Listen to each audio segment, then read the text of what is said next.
còn cái tí phương gì sao đời cái chỗ này chỉ cái linh cha ơi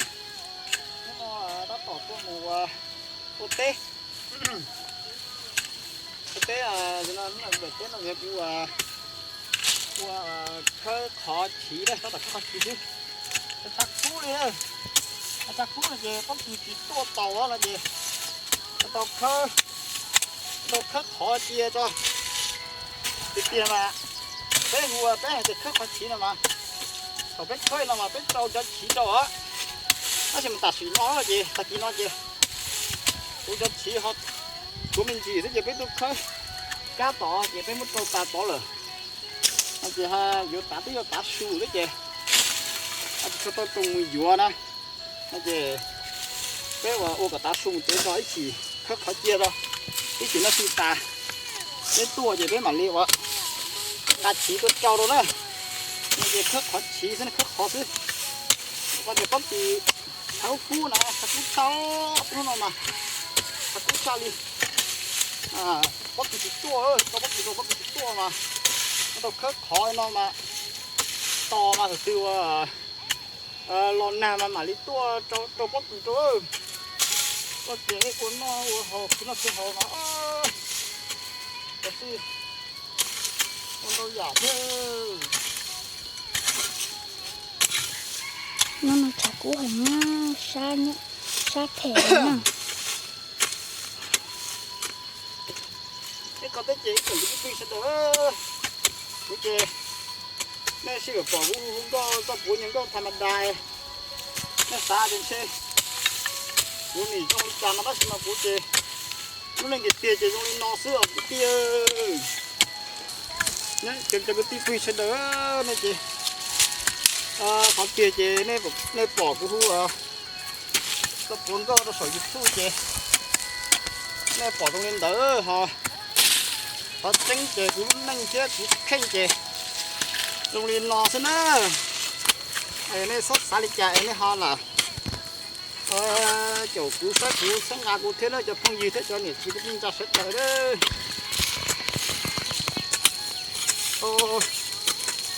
giờ ở bên nó chè cú tụi thủ cú không có cái này có tả tính tăng càng luôn đó chè tua nữa cú tụi thủ ấy giá chín hết chè mua này thẻ mua gà tua cho họ chỉ là mua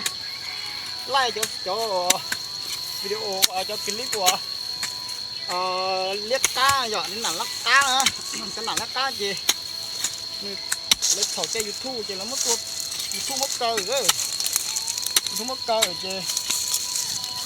ơi shop ở đây to lì rồi không gì kia nhờ tới đây to mà lì to hả đây to mà chơi có thể bây giờ chỉ tàu chứ có chỉ tàu là gì chú xì là chi mót xếp thiếu lúc này cái gì tỉnh à có cái nó tỉnh tờ thế mà giá của tê nó sư nó là cái tỉnh đó nó kêu chả tôm luôn giờ chỉ tới nó cũng ấy xế là sát đế sát đá rồi chỉ tới lô tô chỉ dùng một thể chỉ một tí tôi dù giờ chỉ cho là thêm thế gì một cái nhớ xế họ cũng có thoát gì cho chị họ dù họ tao chỉ hậu là xế là gì họ tao thổ tao lỡ có gì hết đâu để chỉ là một cái cái gì thu nó chỉ tao đã lò trên thế tôi lọ qua tụt xe tôi tụt xe chỉ có thay tròn ở tên này cái nó hậu nó nhau liều tê vài trên này tôi chỉ nhủ chứ họ tôi sẽ hậu ở trên khủng cho nó mà đi thu tập vốn đâu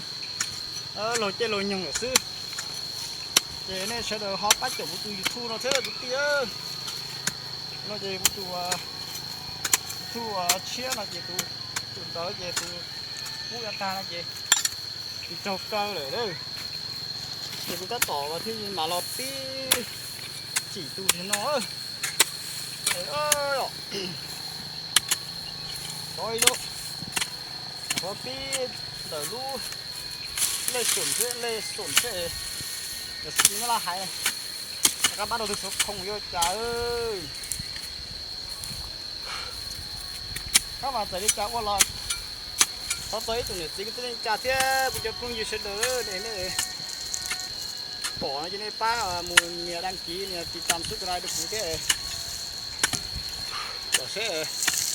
cái điều tổng bên là cũng học buổi chiều tao cũng tụi YouTube nó thế thì đây là buổi chiều tao là cả cũng tụi YouTube nó ha về thế bắt đầu mình muốn mình chậu thế đó mà chỉ cũng ơi gì hành đây rồi hay rồi cái nọ nhỏ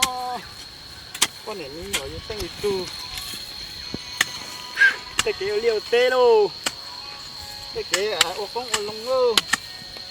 cái nhìn gì tết chờ các con hộp bè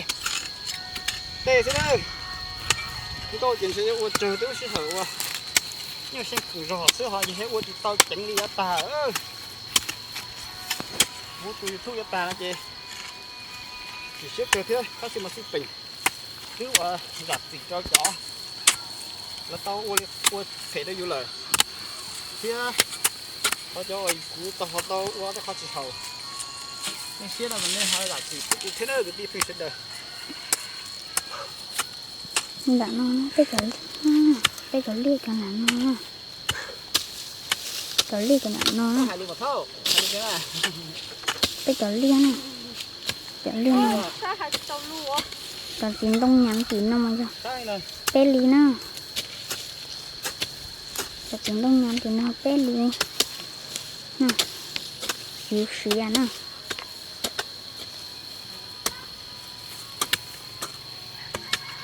cháu mấy phút thì mà dùng mắm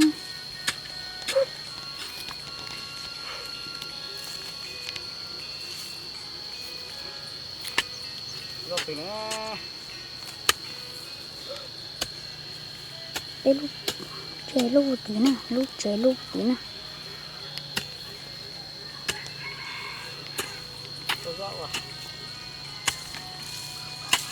cho mình nói cún nhỉ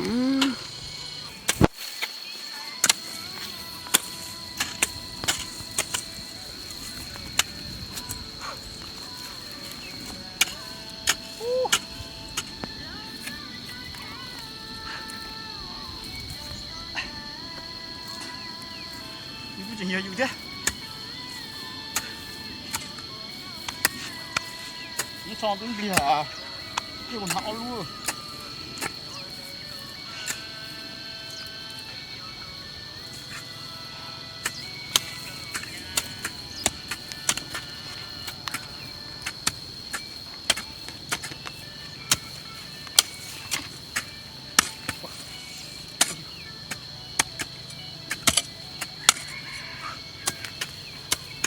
cho không gì ơi cho vào đây gì nên nhớ rồi tới chờ làm mấy đây chịu té lợi nên bỏ bé té này bỏ bao thì té nó đấy đời rồi nên bỏ bé té này của khó xíu bỏ bé té này bỏ ba bé khó xíu ta không được tiền mà cu cái thò mà cu khó xíu hay có mà cu cá xíu thế hả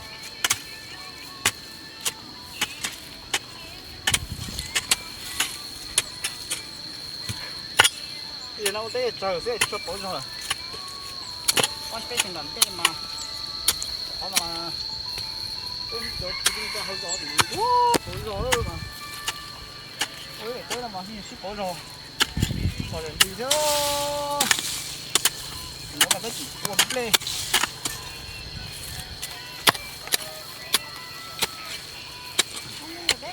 tại vấn đề không lo cái đây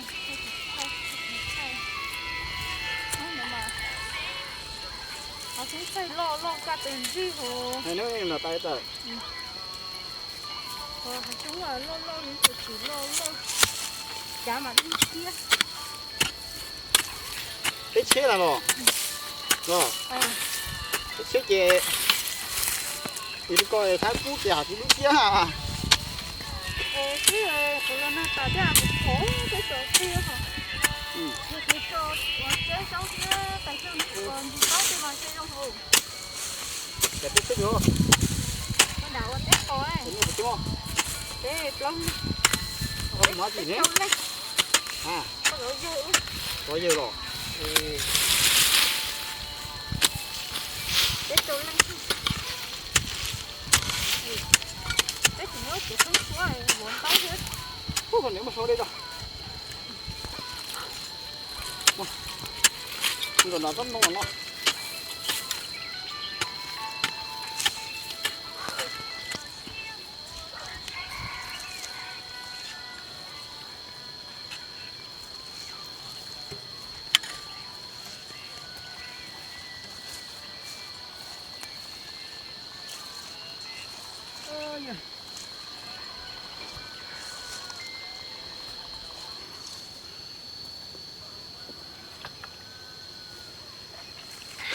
Ôi,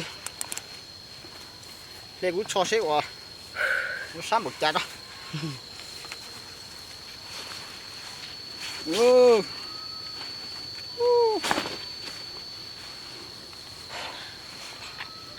Số rồi điều. Ô, tụi cái liền dàn đâu. Cái liền nó nôm lên rồi.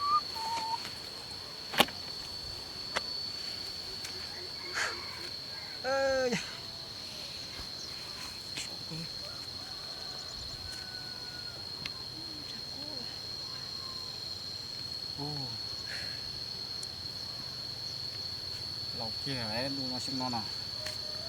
nó sử dụng tên lẩu kia à. Ôi, chỉ tôi chưa kìa. Thế mình chế rồi.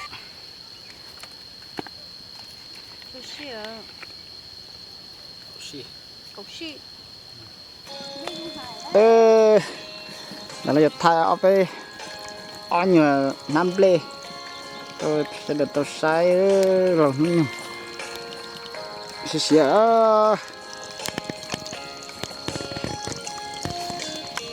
lên lia của chấm lê.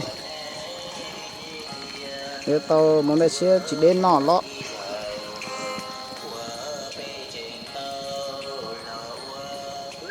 Nè, cũng chỉ mua thế à?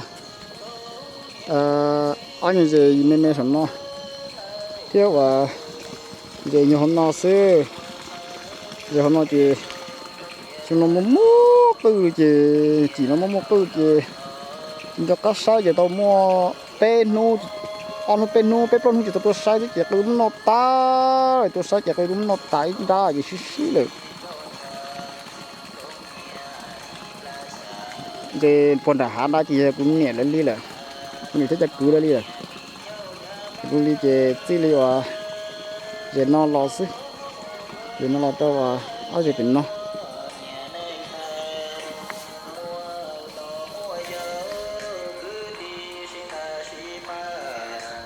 Thì nó cũng muốn hát thầm đà thế đó mà đừng nó nói xí rồi nó chỉ tuôn từ ta mà chính nhau rồi đó, nó cái tí giờ chính nhau rồi. Bây giờ lên té chị coi như là tiền của chị ua rồi nó chỉ một té ua lên đấy chị, lên té giờ chị ua rồi đó. Anh chị ua mình gì, bây giờ cũng nó ở gì liên nào xưa mà trời xía cá chị xía mà chị xía chị. Với nó ở gì liền nó xưa, với nó thế, cho nó chỉ ở gì cho nó chỉ mệt cái xưa, ôi chỉ sử dụng đi, như xí na xí đi xưa, cho nó chế học chỉ tao còn na bom chỉ nó.